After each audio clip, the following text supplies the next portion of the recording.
Gaming ઝોનમાં લાગેલી આગ બાદ ફાયર એક્સપર્ટે TV9 સાથે વાતચીત કરી। અમદાવાદ મનપાના પૂર્વ ચીફ ફાયર ઓફિસર MF દસ્તુરે ગેમિંગ ઝોનમાં સુરક્ષાના નિયમો તથા કેવી રીતે ઝડપથી આગ પ્રસરે છે અને બચાવને લઈને વાતચીત કરી। દસ્તુર સાહેબ, જે સમગ્ર આગ લાગી હતી એને કઈ રીતના જોઈ રહ્યા છો, અથવા તો આ ટેમ્પરરી જે કન્સ્ટ્રક્શન ઊભું કરવામાં આવ્યું હતું અને એ જગ્યા પર આ આગ લાગી હતી, કયા પ્રકારનું કન્સ્ટ્રક્શન હોવું જોઈએ ખરા અર્થમાં, અને આ આગને આપ કઈ રીતના જોઈ રહ્યા છો? જો ટેમ્પરરી સ્ટ્રક્ચર હોય ને ગ્રાઉન્ડ લેવલ ઉપર હોય તો જનરલી વાંધો આવતો નથી, પણ એનું અંદરનું ઇન્સ્યુલેટિંગ મટીરિયલ બહુ જ જ્વલનશીલ હોય છે, જેમાં ફોમ અને અન્ય પ્રકારના ફોમિંગ મટીરિયલ જે રબર બેઝડ હોય છે એ યુઝ કરવામાં આવે છે। એટલે એની સાથે વાયર પસાર થતો હોય ને એ જો એ આગ પકડે તો એટલો ગાઢો ધુમાડો પેદા કરે છે અને એ નોક્શિયસ પણ હોય છે, એની અંદર ઘણા બધા ગેસીસ પણ હોય છે, એટલે વિઝિબિલિટી તમારી ડાઉન થઈ જાય અને 1 કે 2 શ્વાસમાં માણસ પડી જાય, એનાથી વધારે સહન ન કરી શકે। પ્લસ એની ગરમી એટલી બધી હોય છે કે બેઝિકલી એ પેટ્રોલિયમ પ્રોડક્ટ છે, એટલે એની ગરમી એટલી જલ્દી શૂટઅપ થાય છે, તો જો એને બુઝાવવા માટે કોઈ ઓટોમેટિક વ્યવસ્થા ન હોય તો એ આગ પછી બુઝાઈ શકાતી નથી, કારણ તમે બહારથી જે પાણી મારો છો તો મેટલના પાર્ટ ઉપર પડે છે, કોઈ પતરું હોય કે એની ઉપર પડે। બીજું કે આટલી ડેન્સિટીવાળી જગ્યા હોય તો એમાં એસ્કેપ રૂટ હોવા જરૂરી છે। જો આપણે એક બિલ્ડિંગની વાત કરીએ, આરસીસી સ્ટ્રક્ચરનું બિલ્ડિંગ છે, તો એમાં જો 20-22 મીટરે સ્ટેરકેસ સુધી પહોંચાતું હોય કે કોરિડોર સુધી પહોંચાતું હોય કે જેમાં માણસ પાર્શિયલી સેફ થઈ જાય, તો આવી જગ્યાએ તો આટલી બધી ડેન્સિટીવાળી જગ્યાએ તો 10-10 મીટરે એક ઓપનિંગ હોવું જોઈએ, અને ઉપરના લેવલે હોય ઓપનિંગ એટલે ઇમરજન્સી એક્ઝિટ જે હોવી જોઈએ, ભલે બહારથી ઓપરેટ ન થાય, અંદરથી ધક્કો મારો તો ખુલી જાય એવી, અને સ્ટેરકેસ સાથે હોય તો માણસો સેફલી ઉતરી શકે। મિનિમમ 1 મીટર પહોળાઈની એવી એન્ટ્રી એવી એક્ઝિટ્સ દરેક 10 મીટરે હોવી જરૂરી છે આખા શેડમાં જે બી બન્યું છે। પ્લસ એમાં જે વાયરિંગ વપરાયું છે એ વાયરિંગ યોગ્ય પ્રકારનું છે કે નહીં, એમાં સેફટી સ્વિચીસ જે લગાવવામાં આવી છે, અર્થલિક સર્કિટ બ્રેકર છે કે આરસીસીબી છે, જો એ લગાવવામાં આવી છે કે કેમ, આ બધું જ એને ફાયર સેફ બનાવે છે। બીજું કે જો આગ લાગે, કોઈ બી કારણથી આગ લાગી શકે, કોઈ સિગરેટનો ઉપયોગ કરતો હોય એને આગ લાગી શકે, કોઈ સાધનમાં શોર્ટ સર્કિટ થાય, કોઈ એસીમાં શોર્ટ સર્કિટ થાય, તો આ આગ ફેલાય નહીં એ માટે કમ્પાર્ટમેન્ટેશન બી એટલું જરૂરી છે, અને જે ઇન્સ્યુલેટિંગ મટીરિયલ વાપર્યું છે એની ઉપર પાણી પડે એના માટે ઓટોમેટિક સ્પ્રિંકલર્સ ને આ બધી સિસ્ટમ હોવી જરૂરી છે, જે અંદરથી એક્સટિંગ્વિશર હેન્ડલ્ડ એક્સટિંગ્વિશર્સ હોય।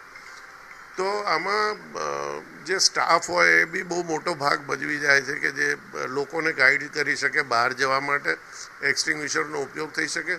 પણ મોટા ભાગે તો ઓટોમેટિક સિસ્ટમ હવે બહુ જૂની ટેકનોલોજી થઈ ગઈ, એમાં કોઈ બહુ નવી ટેકનોલોજી નથી, પણ આનો ઉપયોગ થવો જોઈએ।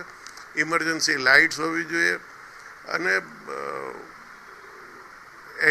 એક્ઝોસ્ટ સિસ્ટમ કે જે ધુમાડો થાય છે એને બહાર, ધુમાડો વધુ પ્રમાણમાં થાય એટલે શ્વાસ લેવામાં તકલીફ થાય, વિઝિબિલિટી ઓછી થાય, અને જેટલો ધુમાડો બહાર નથી નીકળી શકતો અંદર જ રહે છે, એનાથી ગરમી વધુ પ્રમાણમાં મલ્ટીપ્લાય થઈને લોકોને દજાડી શકે છે, મારી શકે છે। સર, અમદાવાદમાં 2 ગેમ ઝોનમાં આગ લાગી હતી હમણાં 4-5 મહિનાના સમયગાળામાં, રાજકોટમાં પણ લાગી, એવી તો કઈ બેદરકારી દાખવવામાં આવતી હોય છે કે જેના કારણે ગેમ ઝોન, કારણ કે એ ટેમ્પરરી સ્ટ્રક્ચર ઊભું કરવામાં આવ્યું હોય છે મોટાભાગની જગ્યાએ કે જ્યાં આ પ્રકારની આગો લાગી રહી છે?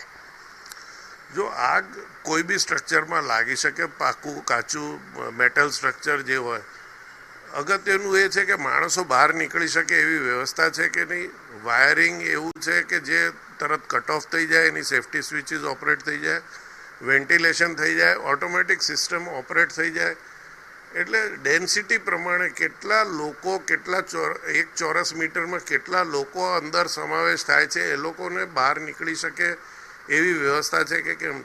જો સિનેમા થિયેટર હોય તો એના એન્ટ્રી એક્ઝિટ એવી રીતે બનાવવામાં આવ્યા છે કે 5 ફૂટ કરતાં ઓછા નહીં, તો એમાં એવું જોવા મળે કે 2.5 થી મેક્સિમમ 3 મિનિટમાં આખું થિયેટર હોલ ખાલી થઈ જાય। તો આ તો એના કરતાં વધારે જ રિસ્કી છે. તો માત્ર 1-1.5 મિનિટમાં આખી ગેમિંગ ઝોન ખાલી થઈ જાય એ પ્રકારની એક્ઝિટ્સ હોવી જોઈએ, વધુ પ્રમાણમાં એક્ઝિટ્સ હોવી જોઈએ. દરેક એન્ક્લોઝર હોય એમાં એક એન્ટ્રી એક એક્ઝિટ તો મિનિમમ જોઈએ.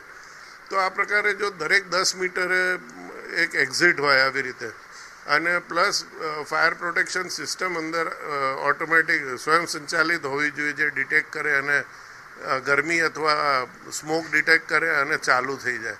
તો આવી બધી વ્યવસ્થા હોવી જરૂરી છે. સર, જે ટેમ્પરરી આ પ્રકારનું સ્ટ્રક્ચર ઊભું કરવામાં આવે છે એમાં તેઓ કઈ રીતના કાયદાની જે છટકબારી છે એનો ઉપયોગ કરતા હોય છે? કારણ કે આ જે મંજૂરી અલગ પ્રકારની માગવામાં આવતી હોય છે, ત્યારબાદ આ બાંધકામ છે લીગલ હોય છે કે કેમ? જો ટેમ્પરરી સ્ટ્રક્ચરની વાત કરીએ ને તો એને ફક્ત એક પરમિટ હોય કે ભાઈ આ મજબૂત છે કે નહીં, બસ.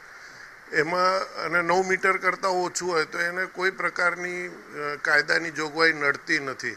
એટલે એનો ફાયદો લઈને જે કંઈ આ કન્સ્ટ્રક્શન થાય છે પછી એમાં એનઓસી પણ હોતી નથી, એટલે કોઈ લેતું પણ નથી ને કોઈ એનું ધ્યાન આપતું નથી.